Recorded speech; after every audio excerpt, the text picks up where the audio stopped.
Hello and welcome to Addicted to Lacrosse, episode 1.12 on Monday, March 17th, 2014.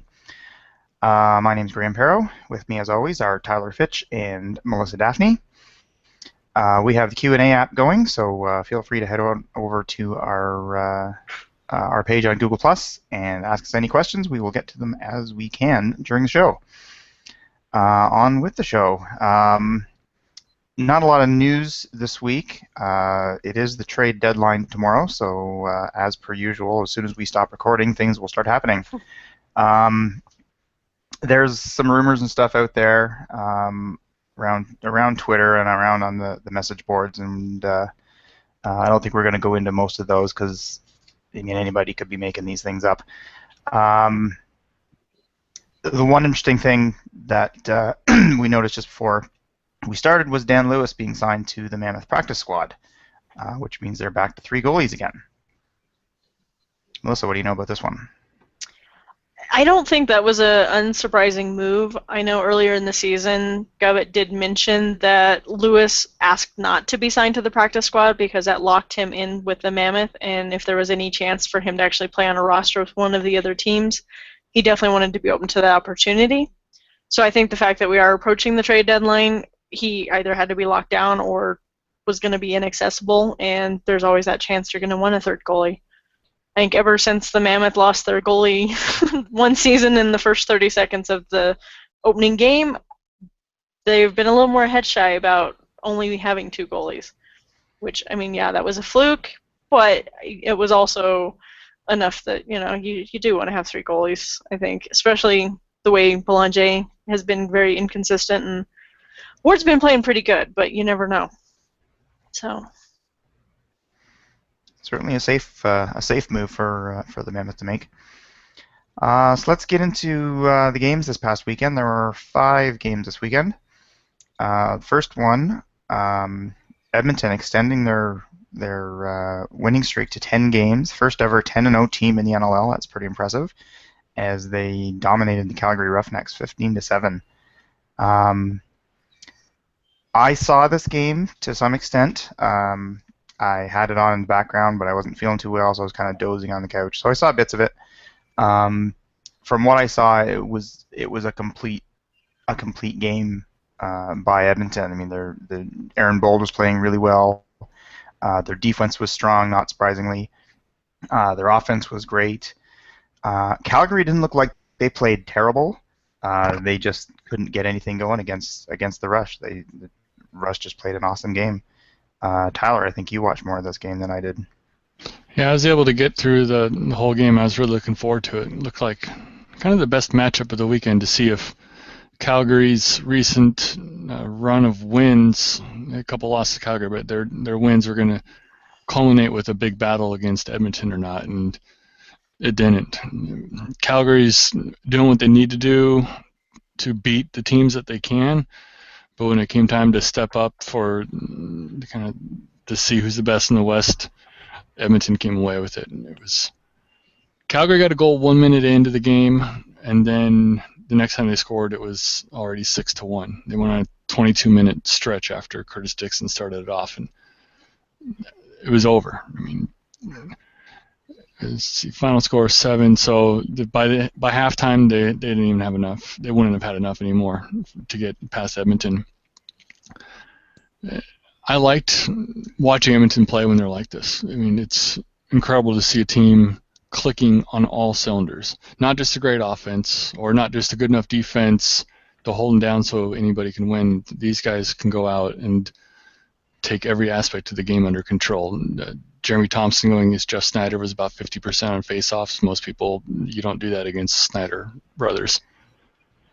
The thing I also noticed is of Riley Lowen. He had what appeared to be a bad shoulder injury against the Stealth 2 weeks ago. And he was out against Calgary, but he's not on the official injured list that I've seen. He's just didn't play this week. So I don't know if they've determined that it's a minor thing you can come back from and you don't have to go all the way to the IR or not. But we'll see if he comes back sooner than later. They could still put him on the IR and be retroactive and be out for a couple of weeks, but they didn't make any roster moves around that injury. But they were looking great, and it was fun to watch. one thing I mentioned in my Moneyballers article this morning was the balanced offense on the rush. Considering they're 10-0, they're easily the best team in the league, top team in the league, and all this. They only have one player in the top 20 in scoring, and he's tied for 18th. And next after that is Curtis Knight. It was Mark Matthews is tied for 18th. Next after that is Curtis Knight, who's tied for 30th. Two players in the top 30 for the best team in the league. Now, when you've got as good a defense as Edmonton has, you don't need to score 13, 14 goals a game. You're only giving up, I think they're giving up 8-point-something goals. I think it was 8.1 last week, and they only gave up 7 to Calgary, so that's down even further. So when you're only giving up 8 goals a game, all you need to do is score 9 and you're good. So they don't need to have the super high scoring numbers, and they're still winning. But that's what an awesome defense does for you.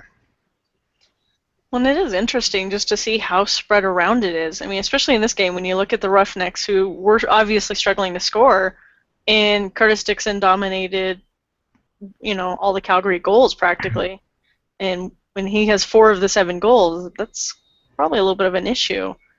You need more goals to getting scored.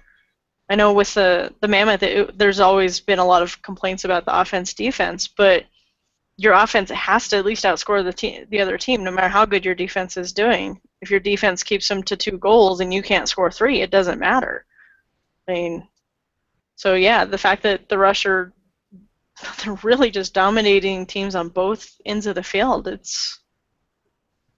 it makes you wonder how long this is going to go. They just look solid. And I just looked up some stats, and surprisingly enough, the Rush are the 3rd highest scoring team in the league. They're averaging 12 goals a game, giving up 8 goals a game, but only Toronto and Calgary are averaging more goals per game than Edmonton. So considering, like I said, they only have 2 players in the top 30, that's definitely what you call your balanced offense. They don't have the one guy with 80 points and then a whole bunch of people with 20 or 30. If I remember correctly, 2 years ago, Garrett Billings had 114 points or something, the same year that Grant had 116, and Billings beat his closest Rock teammate by almost 50 points. I mean, the Rush don't have that kind of a dominant player. They just spread it around, and obviously it's working for them. Let's move on to the next game, Rochester-Toronto, and I wrote down a whole bunch of things about this game because part of it was a lot of fun to watch, and part of it was really not. This was a very weird weekend for the Rock in that they played 4 really good quarters and 4 really crappy quarters, and they were spread over 2 games. The first half of both the Rochester and Minnesota game were really good. Nick Rose played really well in both the first halves. The defense was good. The offense was good. Everything was just clicking in the first half of both games, and the second half of both games just sucked for them. So I guess we'll stick with the Rochester game for now. They chased Matt Vince. You don't do that too often. He wasn't playing terrible. The Rock offense was, like I said, just clicking. They were doing really well. So they pulled Vince, they put Angus Goodleaf in, and to his credit, he played a really good game after that.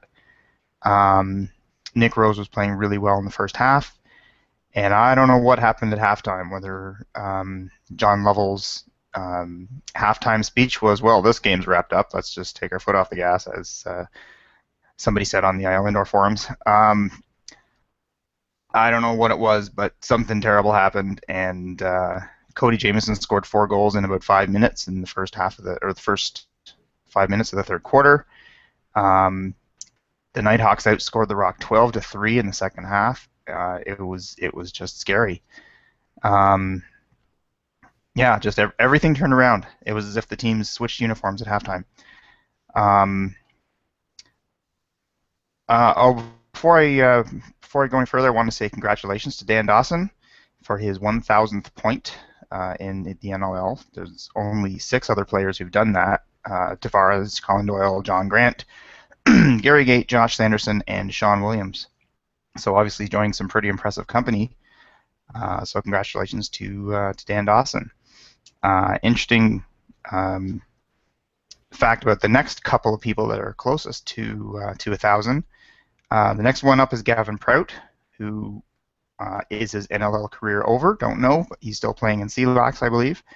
But as far as I know, nobody's been giving him a call this year.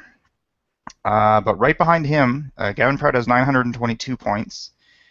With 921, Lewis Ratcliffe. So assuming he's still around next year, he will probably break the 1,000-point barrier in 2015, would be my guess anyway. Back to the Toronto-Rochester game. I guess this is my turn to rant about stuff. The Rock seem to have some kind of crazy faith in Nick Rose, and I don't dislike Nick Rose. He certainly has stretches where he's an excellent goalie. He has stretches where he's not bad. But the Rock, I've seen a number of interviews with Rock people this year, whether it's Jamie Datwick or Terry Sanderson or John Lovell or a handful of players, and they all keep talking about how Rose is their MVP so far this year, and I don't get it. Like I said, there's been times when he's been playing great, and that's great. But when you look at the starters in the league, he's last in goals against. He's last in save percentage. How is that guy your MVP? I don't get it. So in the Rochester game, he didn't play very well. They finally pulled him. I think they pulled him too late, but whatever. They pulled him. They put in Steve Fryer, brand new guy. Put him in for about 5 minutes, and then pulled him out and put Rose back in. I don't think Fryer was even in long enough to be able to tell whether he was going to have a good game or not. He wasn't in long enough. So they put Rose back in. And then a short while later, they had to pull Rose again and put Fryer back in. So Fryer played all of 12 minutes in this game that they had 17 goals scored against them. So I don't know what it is about Rose that the Rock keep wanting to go back to him. Given Matt Vince's record with 3 Goalie of the Year awards and I mean, general acceptance that he's one of, if not the best goalie in the game, the Nighthawks certainly had more reason to go back to Vince during that game than the Rock did to go back to Rose. But the Nighthawks stuck with Goodleaf because he was playing well, and that's what you do. That if he's playing well, you stick with him. And I'm sure Vince would have been the first guy to say that. Fryer was playing okay, but like I said, I don't think they gave him enough of a chance to actually determine whether he was having a good game or not. And I don't know how you build confidence in your backup goalie if you put him in for such short stretches and then say, okay, I don't care how good you're playing or how bad he's playing, he's going back in because he's the starter. I don't know. Maybe Boychuk got annoyed at that and that he wasn't being given enough time, and maybe he has to be released. Who knows? That's pure speculation on my part. Anyway, rant over. Did either of you guys see this game? Just a comment before Tyler, you go into it. I just with the goalie situation, because I think the Mammoth had something very similar with that, with the whole Belanger thing at the beginning of the season. I mean, the fact they kept putting him in, and it was like they were pulling him too late, which was definitely a handling decision. And I agree with you. That has to make you wonder, do they have so little faith in their backup goalie that they're so scared to put him in that they're going to take somebody who's playing really bad and is letting in tons of goals over somebody who's completely untested? That definitely has to make you wonder why they have him. So I think Tyler definitely had something to add. Well, the thing I remember from the game, because I didn't get to watch any of it. I was not traveling in the evening. But I was following along on Twitter, and it was just the thing that pops up on the screen is Cody Jamieson with his 4th straight goal. I was like, yeah, that guy's elite. I think at the start of the season when we were picking stuff, I said, he's my MVP. I mean, how many guys in the league can go 4 straight goals? And there's maybe 5, if that. And it's special to watch him play when he kind of turns it on and got the Rochester back into that game that way.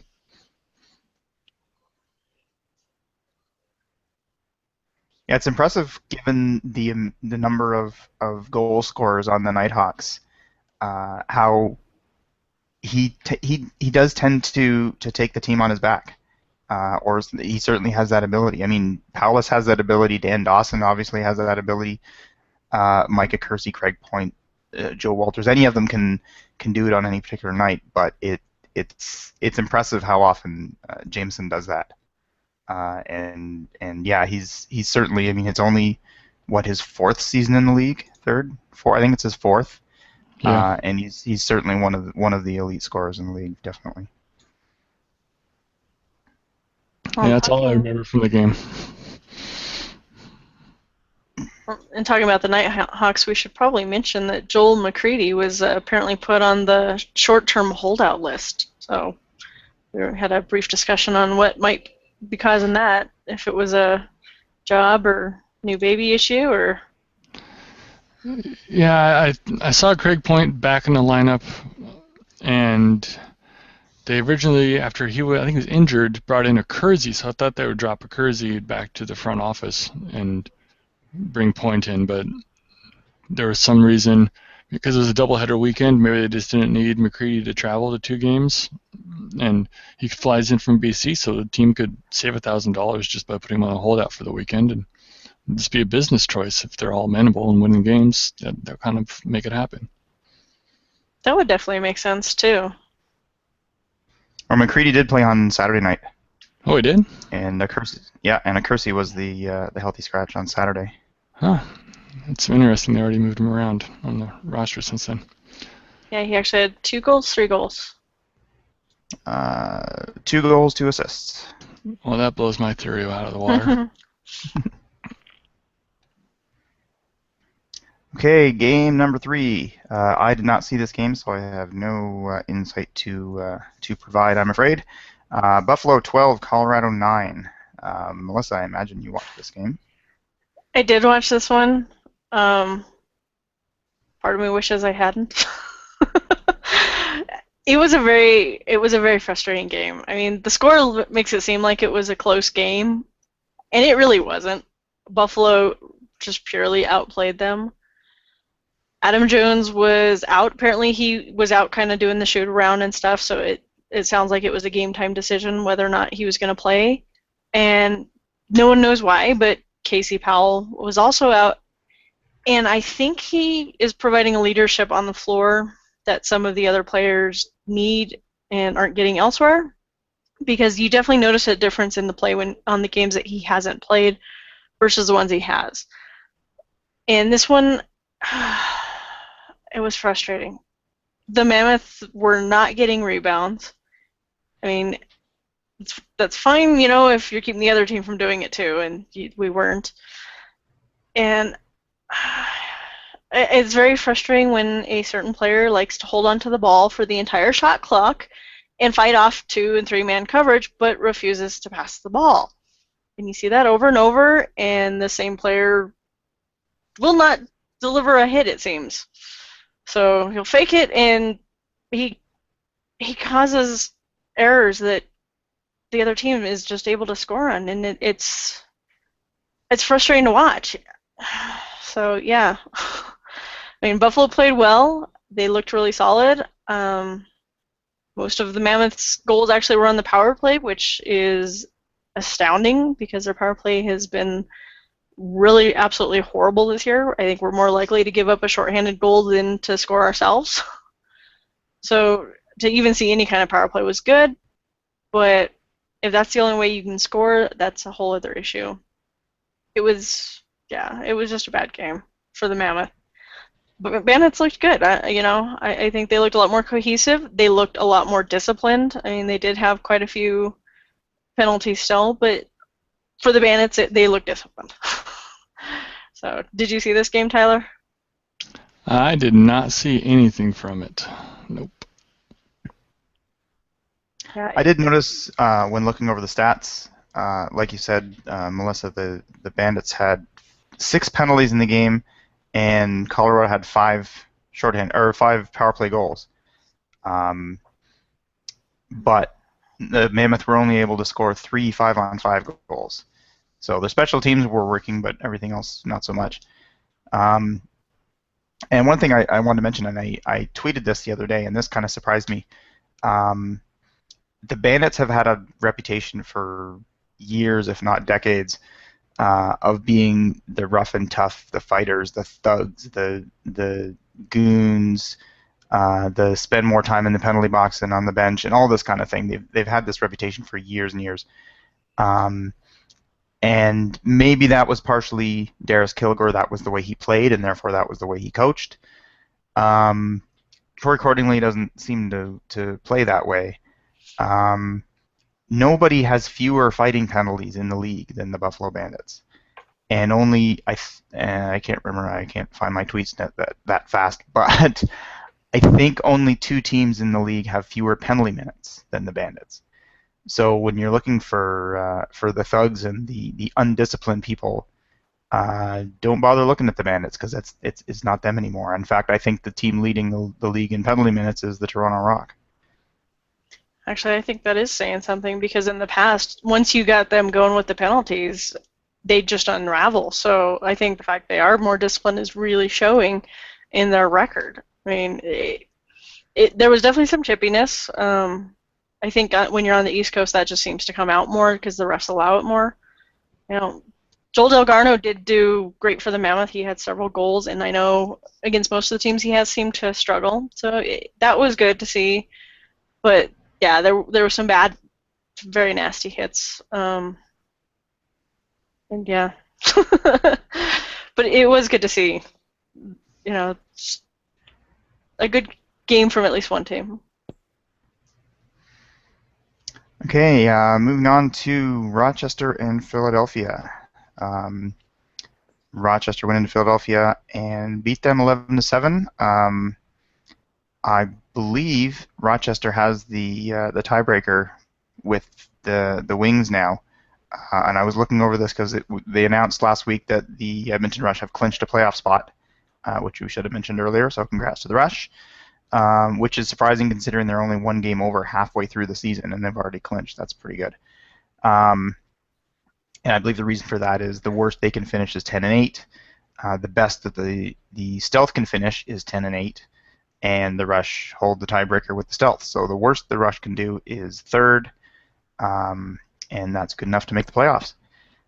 So I took a look in the East to see if the Bandits or the Nighthawks were there yet, and the Nighthawks have played 2 more games than the Bandits, so I don't think the Bandits have been played enough games to clinch. Rochester has clinched against the Wings because they have the tiebreaker against the Wings, but the Nighthawks have only played the Swarm once, and they did win. So it seems odd that the worst team in the league is the only team keeping the Nighthawks out of the playoffs right now. Now, what that would mean, of course, is the Swarm would have to win out, and the Nighthawks would have to lose out for the rest of the season, and neither of those is likely in any way, shape, or form. But technically, mathematically, it could happen. So anyway, Rochester beat Philadelphia. I did not see this game. Tyler was involved with some controversy, so I'll let Tyler go from here.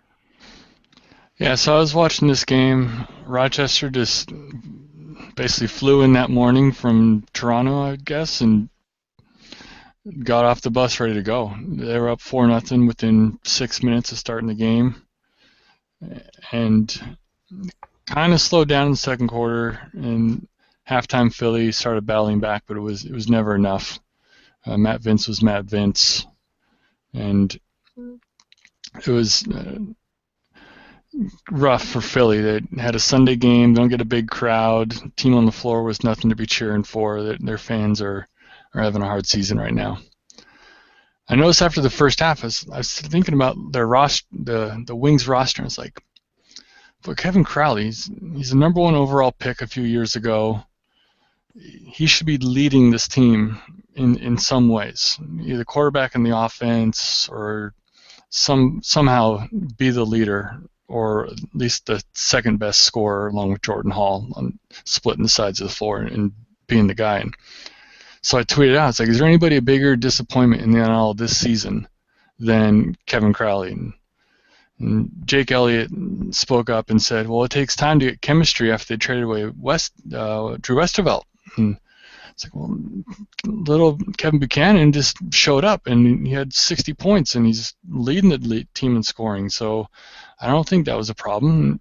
If you want chemistry, that's what training camp's for. And you're halfway through the season. You can't be building chemistry halfway through the season. You need to be there if you want to have any sort of chance. So do you see a guy like Crowley? He's 6'5", should be able to do whatever he wants, and he just sits back. They noted that he's takes the most shots in the league, and they touted that a couple times during the thing, and Jake mentioned it during the broadcast, and Jake mentioned it too. And it's like, that doesn't matter. You can't be proud of taking the most shots. I could stand on the outside and take the most shots in the league. I would score 1 out of 1,000, right? But you can't be proud of that. And if you're number 1 in the league in shots and 4th on your team in scoring, you're doing it wrong. At the same time I started saying this, he does in fact go for a hat trick in the 3rd quarter and start producing. But the first half he wasn't there. He didn't get going to get his team to keep his team in the game early when they needed it. When they were down 4-0 in the 1st quarter, where was he? He didn't do anything. So watch Dan Dawson at least twice get goals on the doorstep of the crease while Crowley was taking shots from the outside. He did get 1 goal in close, but he's not being 6'5", number 1 overall dominating player this season. He needs to assert himself into that role. And they call him the big cat, but he just kind of meows. He doesn't roar. I don't know what to do with that. You can't go to the playoffs and have a great team if your biggest guy, who should be the biggest threat, just is standing around. It's tough to hear, but every time I call Cody Jamieson the greatest player in the league, and one guy, Mike Wilson, just goes, he's up in Edmonton, he's not really a lacrosse insider, he just loves the game. He goes, yeah, he's great. And then I say, Crowley's disappointing me this season, and people start questioning us. And it's like, if you're paid to play, you can be talked about. You're expected to produce. These guys are pro athletes. You don't watch NFL players only get congratulated for good work. If they mess up, you get to call them on that too. You want to be treated like a pros, you're going to have some people say that you're not doing good enough. I've done it twice this year with Lewis Ratcliffe and Crowley, and I've had people just come up out of their defense all of a sudden. Well, it's too bad. It's not all sunshine and rainbows. Sorry. That's all I got. I mean, Rochester's cruising, Philly's not, and they're having some trouble there. They got to get people in the stands even on a Sunday afternoon.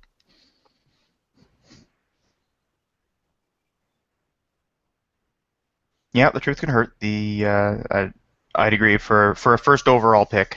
I don't think Crowley's doing what people expected of him. I mean, he had a good rookie season, not outstanding, but definitely good.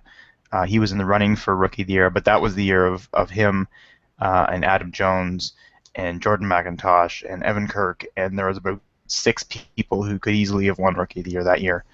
But he hasn't improved from there. I don't have his numbers nearby, but even just not looking at the numbers, he hasn't emerged as the scoring star of the Wings, which you kind of expected that he would. So yeah, I'd have to agree with you, Tyler.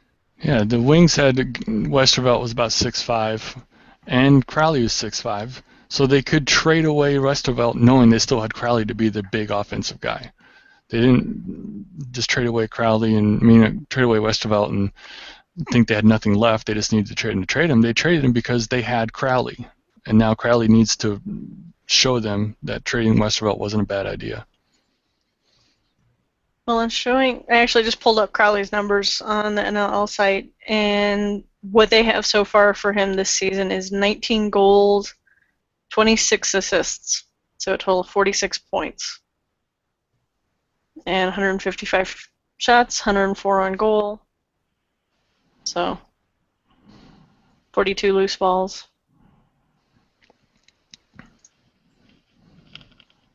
So he had 71 points in his rookie year and 72 in 2013. He's on pace for around the same or with the extra games, but he's 3rd year, he needs to be coming on an upswing, not just plateauing. at a mediocre level. Sorry, he's got to assert himself.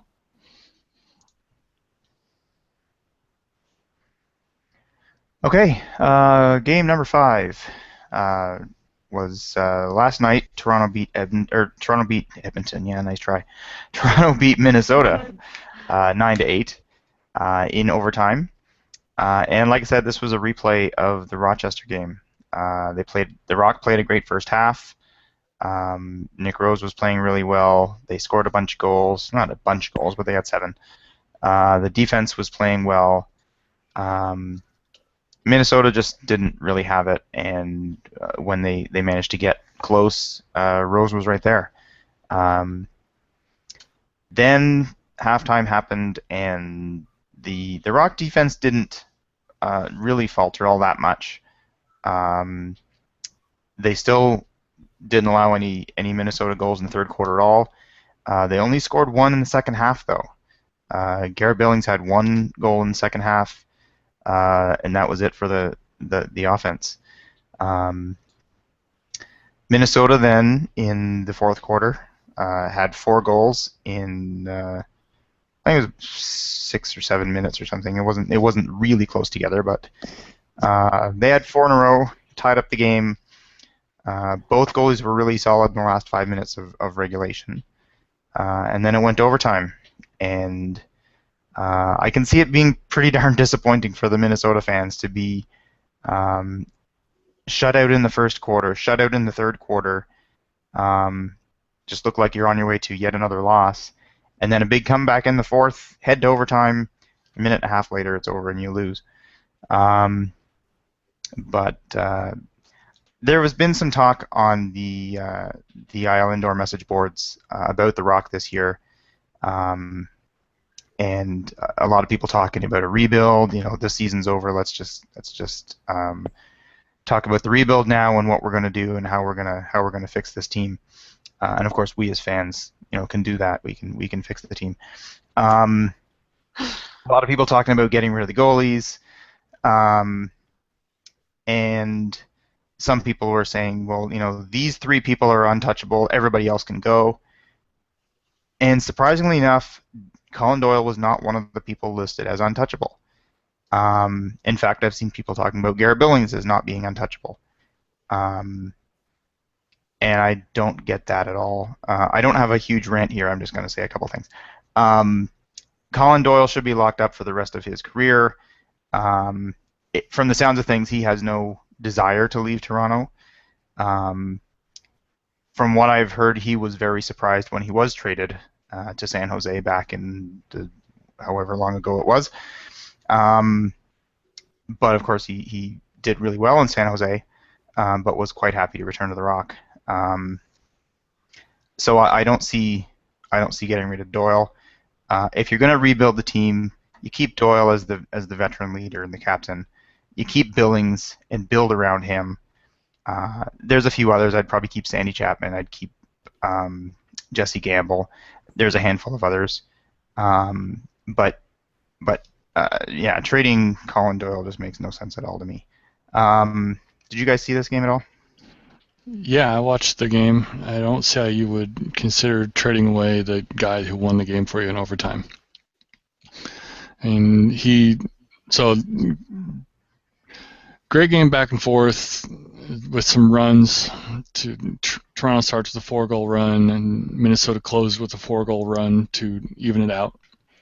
And you go to OT, get a good possession, and Doyle just puts a back cut on his defender, catches the ball in the crease, time for 3 fakes, nobody's even near him, and buries it. You knew it was over as soon as he cut, and I've seen him do that before. He did the exact same thing when he was with the Stealth, and I loved watching it. But the thing I can't figure out about this game is Minnesota's plan for their goaltending. They traded away Evan Kirk over the summer, so I presumed that meant Tyler Carlson was their number 1. Instead of alternating, they're like, all right, we know that he's good enough. He's our guy. And then they had Zach Higgins, rookie, start this game. He gave up 3 goals in 7 minutes, and you lost in OT. If you start Carlson and you don't give up 3 goals in 7 minutes, You may have been down early because they're slow starting offense, but as you warmed up in the fourth quarter, you would have taken the lead. I don't know what this is doing for Carlson. If he thought he was going to be the number one, now he's alternating or platooning with a rookie, and if that's messing with him or why they would start Higgins. But I think you go with the guy who's got a couple more years experience in a game that you're not battling a top team in the East, you're battling a mid-tier team, and you should be able to have a chance. You put your best lineup on the floor, and for me, that's Carlson instead of Higgins. And that was an interesting choice to not start Carlson and then lose an OT after you pull the goalie 7 minutes in. It sucks for Minnesota fans to see that happen. I don't have any numbers on how many starts each of them have had, but Tyler Carlson has played 346 minutes, and Zach Higgins has played 315. So the trading of Evan Kirk did not turn into this is Tyler Carlson's team and Zach Higgins is the backup. It just changed the platoon situation from Kirk and Carlson to Carlson and Higgins.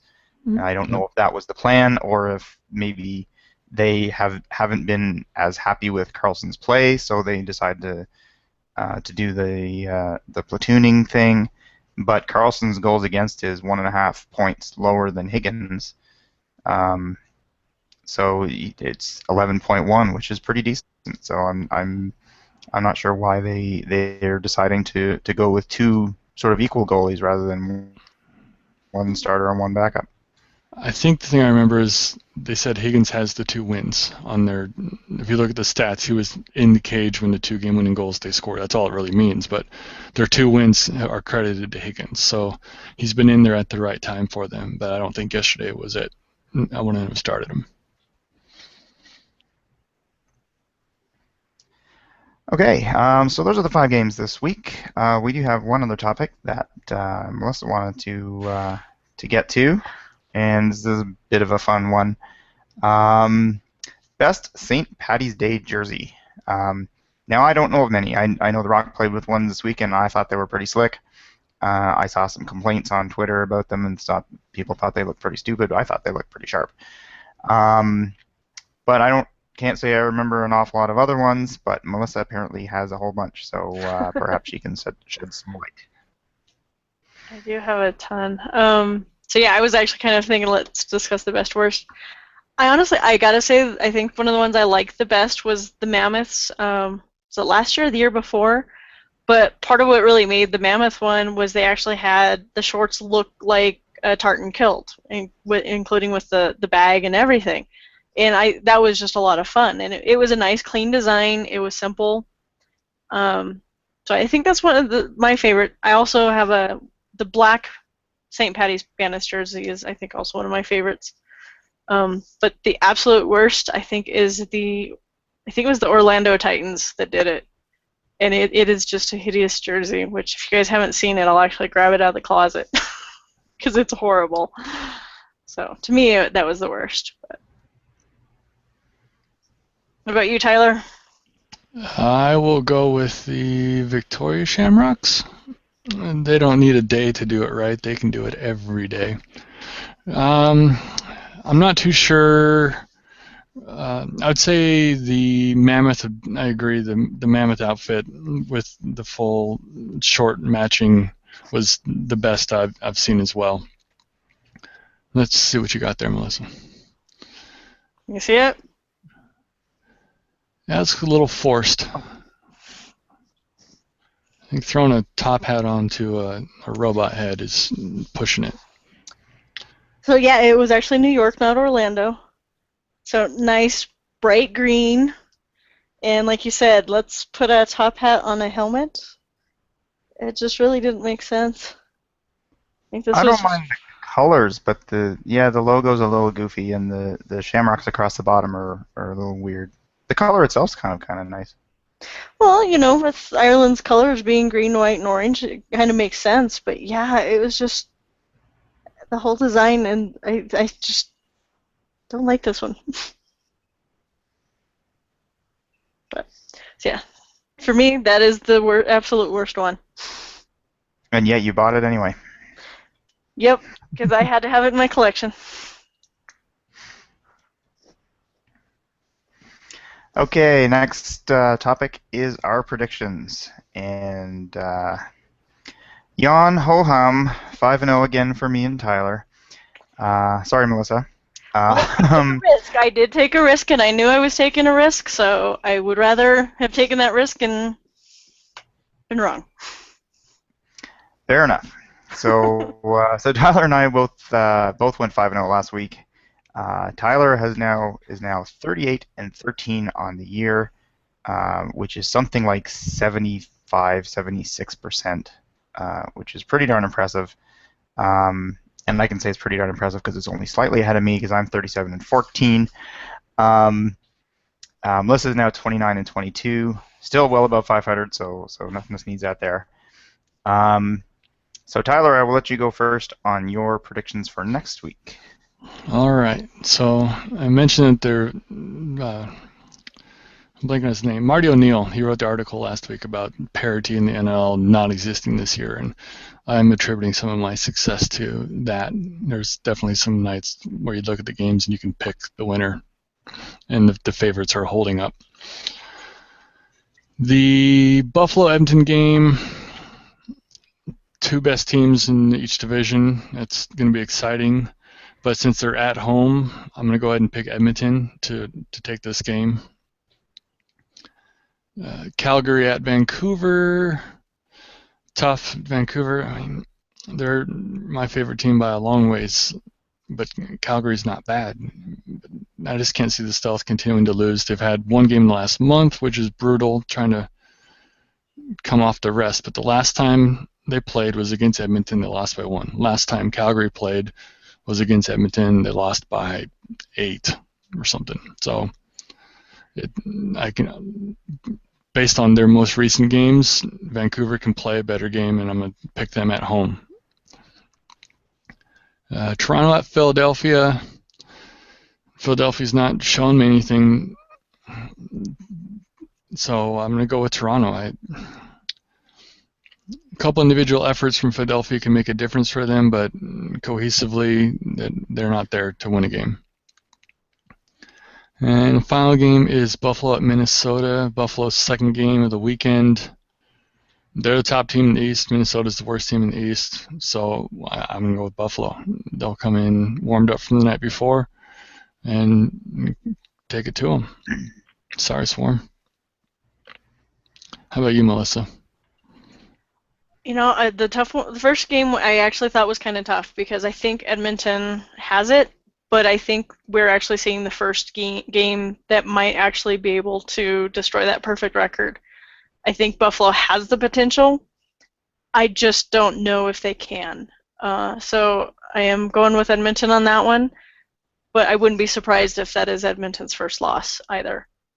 With Calgary and Vancouver, that one was a little more difficult. Both teams have been playing so inconsistent, but I liked what I saw out of Vancouver last time they played. I liked them signing Jamie Lincoln and Brad Richardson, so I think I'm going to go with them on this one. I think maybe the time off might actually have done them well, and you just don't know which Calgary team you're going to get right now. Toronto and Philly, another pair of teams that you don't know what you're going to get each time. I'm going to go with Philly on that one, though. I think they're going to kind of come in fired up next weekend. They seem to bounce back from their losses fairly quickly. And with Buffalo and Minnesota, Buffalo just seems like the smart choice. I think with teams like the Rock, I think Minnesota had it in them, especially with a tired Rock playing back-to-back games. They might be able to do it with Buffalo, but I like the way Buffalo's playing right now, so I'm going to pick them. What about you, Graham? This may be the first week in a while that two of us don't have the exact same picks. I think me and Tyler have had the same picks a number of times, and the three of us all had the same picks one week. So we'll start with Buffalo-Edmonton, and I agree, Buffalo certainly has the talent to beat anybody. Whether they can beat the Rush, I guess obviously we'll find out this weekend, but it should be a pretty good game. I'm really looking forward to watching that one. But yeah, I have to go with Edmonton on that one. But like you said, Melissa, I wouldn't be shocked at all if Buffalo is able to pull that one out. Calgary, Vancouver. Yeah, I had a hard time with this one. But the Calgary team that I saw playing Edmonton last week looked like they were ready to break out and just weren't able to. Now, not that Tyler Richards is a heck of a lot easier to score on than Aaron Bold, but I think they'll have an easier time with Vancouver than they did with Edmonton. So I'm going to go with the Roughnecks on that one. Toronto, Philadelphia. If Toronto can play more than 2 good quarters, they may even be able to pull off 3 or even 4. That would be pretty impressive, and first time in a few weeks, I think. But I'm going to pick the Rock on that one. And Buffalo, Minnesota. Yeah, like you said, Buffalo's a smart choice on that one. This is an example, like Tyler was saying, of where the parity in the league kind of breaks down. Now, as we say that, Buffalo, Minnesota will win 15-3 or some crazy thing. But I'm going to pick the Bandits on that one. I just got an email, and it looks like it might be a comment, so I'm just looking to see. Comment from our favorite fan, Scott Ludwig. Will the Red Edmonton Rush ever lose? Yeah, I imagine they probably will. They could do it this weekend against Buffalo. Obviously, the 3 of us don't think so, but it's certainly possible. Will they go 16-0 or 18-0? That I'd be pretty surprised at. But if any team in the last 5 years or so could do it, the Rush look like them. Yeah, I agree with that. They don't show weakness. If they play their game, they can dominate anybody. Yeah, I don't think that they'll go for a perfect record.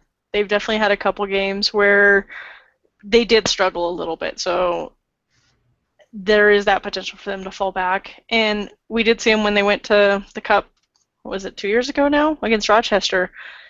They were the favored. They looked awesome going into it, and yet that second half they were completely shut out and lost the game. I think when it comes to the playoffs, is going to be probably the hardest challenge for them, because some teams really just they play horrible all season, but the playoffs really spark them up, and all of a sudden it's a whole new team, and other teams seem to fall off. I think some of these later games we might, if Edmonton makes it past this weekend, I don't think they're going to go more than a couple more weeks. I think they're going to have a loss in there before postseason. Well, as the Rochester Nighthawks have shown us in the past couple of years, you don't need to have an awesome regular season to win the championship. You basically make the playoffs, get hot at the right time, and it could all be yours. We've certainly seen our share of great regular seasons from the Calgary Roughnecks, who then implode in the playoffs and don't get anywhere. Mammoth too. Yep. So yeah, I mean, once the playoff starts, it's a whole new ball game, and anybody who makes it can win, as we've seen, like I said, in the past. So I guess that will do it for this week's show. We've got some games to talk about next week, 4 games, and maybe we'll see if there's any interesting trades that come by tomorrow that we can discuss. And other than that, our website is addictedtolacrosse.com. All the shows are there. All the older shows are there. This one will be there in a little while. You can find us at feedback@addictedtolacrosse.com. So send us some emails, send us your comments, your questions, whatever you like. All 3 of us are on Twitter. Our Twitter handles are on the screen. We also have a Twitter handle for the podcast itself, which is LAX Podcast. So again, send us some comments and questions, and we will respond. So I guess that's it for this week. For Tyler and Melissa, I'm Graham. Thanks for watching, and we will see you next week.